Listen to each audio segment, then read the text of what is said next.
tous, on se retrouve aujourd'hui pour un petit peu vous montrer voilà, le fonctionnement de la Z1 Pro que j'ai reçu de la part de mon partenaire Obigaga.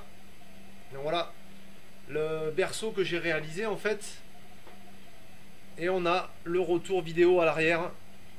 Donc il a fallu que, parce qu'en fait le problème c'est que comme elles ne correspondent pas du tout à l'équilibrage de la GoPro, ben, soit elle part en avant, soit elle part sur le côté.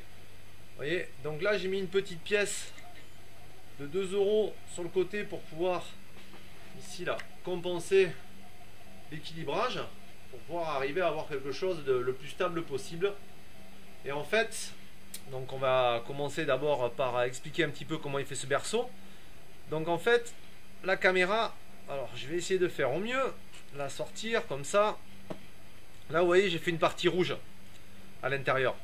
En fait cette pièce elle est amovible, c'est à dire que quand on veut filmer avec la caméra comme ça, avec l'écran vidéo de retour, on est obligé de rajouter cette pièce à l'arrière. Pourquoi? Parce que sinon la caméra elle part en avant, parce que le berceau, tout le poids est à l'avant. Donc si on rajoute l'écran ici et cette petite pièce, ben voilà, on va pouvoir équilibrer la caméra, et ainsi la Steadicam elle va avoir un axe de pivot qui est nul quoi. Vous voyez, donc si je fais comme ça et que j'enlève l'écran derrière et que je la replace dans le berceau, voilà, ben là c'est plus ça tient plus quoi. C'est pas, vous voyez, normalement elle devrait rester droite, ben là elle part vers l'arrière parce que c'est mal équilibré. Donc voilà pour ce premier petit point. Donc du coup ben, on peut l'utiliser avec ou sans l'écran, mais il faudra quand même enlever cette petite pièce rouge là. Justement je l'ai fait exprès en rouge pour que vous la voyez bien. Et avec deux petites vis à l'arrière. Ici il suffit juste de dévisser, de retirer la pièce et de venir retirer l'ensemble. Donc là on va passer un petit peu à la partie test. Je vais remonter tout ça en essayant de rien abîmer, de remettre la caméra en route. Hop. Allez, on va essayer de se le faire ensemble.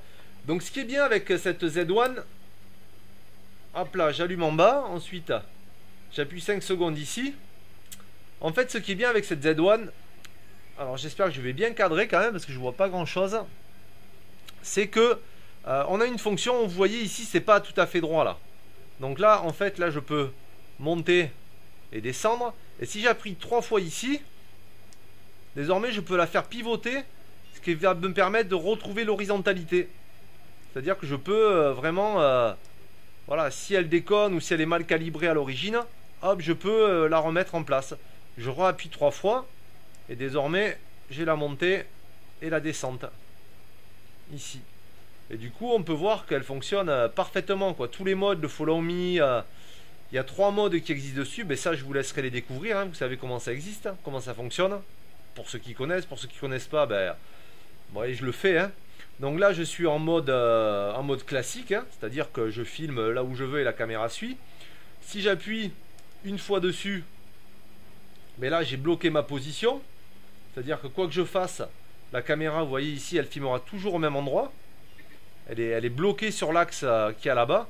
Donc si on suit quelqu'un, c'est vachement bien, parce qu'en fait la caméra elle va toujours rester sur la personne qu'on a demandé. On pourra se déplacer n'importe où dans la pièce, elle filmera toujours au même endroit. Ensuite je réappuie une fois et là je retrouve mon mode classique. Si j'appuie 2 fois, hop, là j'ai pas assez appuyé, 1, 2, hop, vous voyez là maintenant elle est en follow me, c'est à dire qu'elle va suivre les mouvements que je lui demande, tout en, comment dire, tout en légèrement action, ouais, comment je pourrais dire, je suis un petit peu perdu là, avec un léger retard, ce qui va permettre justement de compenser les faux mouvements qu'on va faire en se déplaçant, mais en même temps elle va pouvoir vous permettre d'avoir une image plus stable. Ce qui est top, c'est que si on filme en 2,7K, ce qui est disponible sur la S71, vous allez éviter tous les tremblements d'image et ainsi avoir une image de meilleure qualité quoi. Mais vraiment, quand je dis de meilleur, c'est vraiment beaucoup quoi. Parce que avec une caméra classique, on a tendance à tourner des coups secs, et du coup l'image elle a souvent tendance à être de mauvaise qualité ou pas fluide, ou les pixels ils sont pas au top quoi. Donc du coup avec ça, ben vraiment c'est nickel quoi.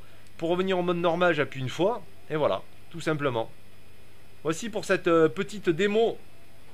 Hop, hop, voilà, là on voit qu'elle est pas droite. Je vais bien me remettre en face. Je rappuie 3 fois. Et voilà, là je vais pouvoir, vous voyez, la stabiliser comme je veux. La mettre à l'horizontale, bien horizontale. Et hop, vous voyez le mode suivi. Je rappuie une fois. Et voilà. Et là je suis bien calé comme il faut avec la caméra et je filme ce que je veux. Voilà pour cette petite présentation du berceau et des fonctionnalités de la Z1 Pro. J'espère que ça vous plaira. Et franchement, par rapport à la G4, je trouve que c'est vraiment une super affaire quoi. Elle est vraiment top. Le nouveau modèle, on n'a plus les câbles qui apparaissent, mais moi ça me dérange pas d'avoir les câbles parce qu'en fait ça va pouvoir me permettre de la faire évoluer plus tard quoi. Parce que je pourrais rajouter par exemple un téléphone. Voilà, rien qu'en changeant ces deux pièces, je pourrais rajouter un téléphone. Voilà, écoutez, je vous laisse pour le moment. Merci de me suivre à tous et puis on se retrouve pour de prochaines vidéos. Ah, ciao.